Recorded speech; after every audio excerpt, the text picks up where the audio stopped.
Imagine un monde où la foi se mêle à la finance. Un monde où les prières croisent les profits, où le spirituel côtoie les paradis fiscaux et où derrière les murs immaculés du Vatican se jouent des parties d'échecs financières à plusieurs milliards d'euros.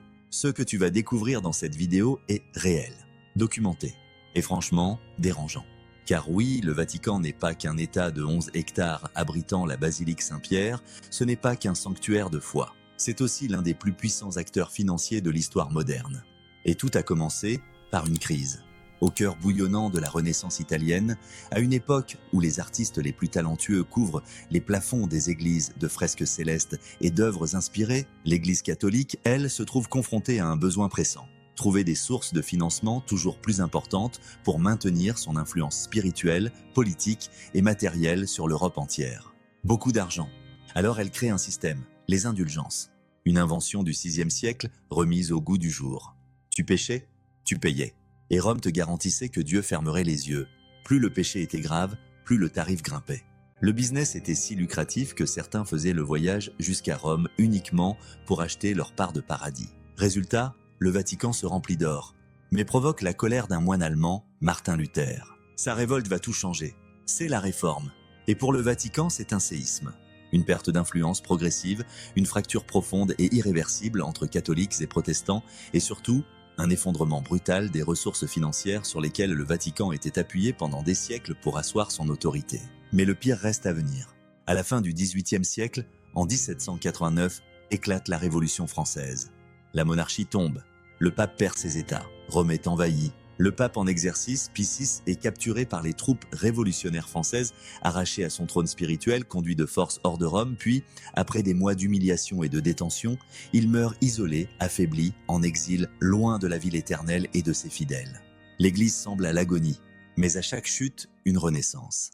Au XIXe siècle, un homme va lui tendre la main, James de Rothschild, un banquier juif puissant, détesté par certains cardinaux, mais indispensable. Le Vatican ruiné accepte un prêt équivalent à 40 millions d'euros actuels. Et avec cet argent, la transformation commence. Le Vatican se modernise. Il émet des obligations. Il investit dans l'immobilier romain. Il commence à acheter des actions dans la Banque de Rome. Et surtout, il ressuscite un vieil outil, le denier de Saint-Pierre. Autrement dit, des dons annuels venus du monde entier. Mais cette fois, il ne s'agit plus de charité. C'est une stratégie de collecte internationale. Puis vient la guerre. En 1914, le pape Benoît XV arrive à la tête d'une église en plein chaos. L'Europe s'enflamme. Les dons s'effondrent. Mais l'Allemagne, elle, voit un intérêt à garder Rome dans son camp. Alors, elle commence à verser de l'argent en douce via des banques suisses déguisées en dons spirituels. Et ça marche. Le Vatican maintient ses activités et découvre une vérité capitale. Il est l'intermédiaire idéal pour des financements discrets. Il lui faut un homme pour gérer tout cela. Ce sera Bernardino Nogara. Ingénieur italien, issu d'une famille modeste mais génie de la finance. Diplômé de l'école polytechnique de Milan, il a un talent, flairer les crises et les transformer en opportunités. En 1929, l'Italie fasciste et le Vatican signent les accords du Latran. Le Saint-Siège devient un État souverain et reçoit une compensation financière colossale, 750 millions de lires en liquide et 1 milliard en obligations d'État. Nogara est chargé de gérer cet argent. Il investit massivement. De l'or, de l'immobilier à l'étranger ou encore arbitrage obligataire. Et pour éviter tout soupçon, il crée un réseau de sociétés écrans. Tout est caché, tout est contrôlé. En 1942, il fonde l'Institut pour les œuvres de religion, mieux connu sous le nom de Banque du Vatican. Pas d'impôts, pas de publication, aucune obligation de transparence. Et même la possibilité légale de détruire ses archives tous les 10 ans. Un paradis bancaire dans un État sacré. Mais après la Seconde Guerre mondiale, l'Europe est à reconstruire. Nogara investit dans la construction, les banques et l'immobilier. En 1956, l'Église revend des terrains pour préparer les Jeux Olympiques de Rome et empoche des millions. Mais c'est un autre homme qui va marquer les années suivantes. Michel Saint-Donat. Fils d'ouvrier, prodige des chiffres, il gravit les échelons, travaille avec la mafia sicilienne, aide à échapper à l'impôt et devient un partenaire de confiance pour le Vatican. En 1956, il lève 2 millions de dollars en 24 heures pour construire une maison de retraite pour prêtres. Sa capacité à déplacer l'argent séduit. Dans les années 60, un autre acteur émerge, Paul Marcinkus, un archevêque américain amateur de cigares et de whisky, peu orthodoxe, mais loyal. Il devient président de la Banque du Vatican et s'entoure des seuls qu'il juge capables de faire fructifier les fonds du Saint-Siège, Saint-Donat et Roberto Calvi. Calvi est un banquier issu d'une famille catholique. À la tête de la Banco Ambrosiano, il entretient des liens étroits avec Rome.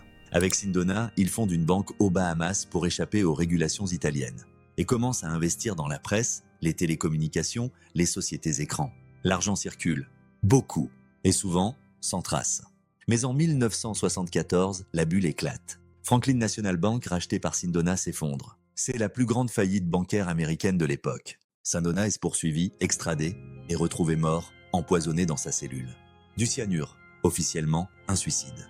Mais beaucoup y voient la main de la mafia, lassée de ses pertes. Calvi, de son côté, tente de sauver son empire. Mais en 1982, tout bascule. Plus de 700 millions de dollars disparaissent. L'État italien lance des poursuites. Calvi s'enfuit à Londres. Le 18 juin 1982, on le retrouve pendu sous le pont des Frères Noirs, un pont chargé de symboles. Suicide, exécution, personne ne le saura jamais. Mais le Vatican, lui, reconnaît une erreur et accepte de verser 244 millions de dollars en dédommagement. La réputation de l'Église est entachée. Les dons chutent. Le déficit s'installe. Et puis un autre scandale surgit, plus grave encore, moins financier, plus humain. Des milliers de victimes. Des affaires d'abus commises par certains prêtres. Des évêques complices. Des décennies de silence. Les procès se multiplient. Les diocèses font faillite. Des écoles catholiques ferment les unes après les autres, abandonnant des générations entières d'élèves qui se retrouvent soudain privés de lieux d'apprentissage imprégnés de traditions et de valeurs spirituelles. Des maisons sont vendues. L'image de l'Église s'effondre. En 2005, Jean-Paul II meurt. Son successeur, Benoît XVI, tente de restaurer la confiance. Il rencontre des victimes, dénonce les coupables, mais l'appareil est trop lourd, trop lent. En 2012, un nouveau coup dur. Son propre majordome vole et publie des documents internes. Corruption, rivalité, comptes secrets, tout y est. L'Italie bloque les paiements électroniques du Vatican. Le monde s'interroge. Et Benoît XVI, usé, démissionne. Un choc, une première depuis des siècles. Mais un espoir surgit, le pape François, un cardinal argentin, un homme simple, qui refuse le luxe, les limousines et même l'appartement papal. Il veut une église proche des pauvres, transparente, moderne. Il réforme la Banque du Vatican, impose des audits, publie les comptes et restaure peu à peu la confiance. Aujourd'hui, en 2025, le Vatican continue d'exister. Plus d'1,370 milliard de catholiques dans le monde. Mais les défis sont immenses. Le poids du passé, la tentation du secret, le combat contre l'argent roi. Alors maintenant, à toi de jouer, abonne-toi pour ne rien rater. Si tu veux que je creuse d'autres sujets comme celui-ci, crois-tu que le Vatican dit toute la vérité? Et surtout, partage cette vidéo avec un proche, une connaissance ou un croyant. Parce que certaines vérités cachées sur l'histoire de l'Église et du Vatican ne doivent plus rester dans l'ombre et méritent enfin d'être révélées au grand jour.